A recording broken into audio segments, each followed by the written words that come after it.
So good. I'm in the kitchen today with Kevin Cooper, Yeah. Chef Steek. You may recognize him from the Food Network. He owns the King of Prussia Chicken Guy. He's a private chef. What are we cooking in the kitchen today? Listen, we are making beef bulgogi. with the pear and furikake salad. Cheers. Cheers. Here's how to make it.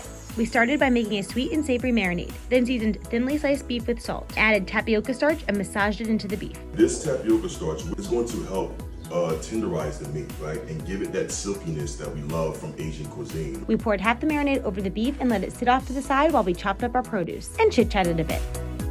Okay, back to business. In our pan, we're going to add a little neutral tasting oil. I'm using avocado oil. It has a very high smoke point. We're going to pour our meat into the pan. Once the beef has a sear on the outside, we'll add our vegetables. Saute until the beef is cooked through and the vegetables are tender. Then we made our pear and furikake salad. Oh, I love it. I love it already. This is what makes my blood just pump, right? In our plates, we layered rice, beef bulgogi, and the pear salad. Very light, just very delicate. You get that sharpness from the ginger, the garlic, the sesame oil. Full recipe at thewellnesskitchenista.com and Chef Steek's Instagram. Thanks for cooking with me. Thank you for having me. All right, another bite. Enough So waiting. good. This is really good.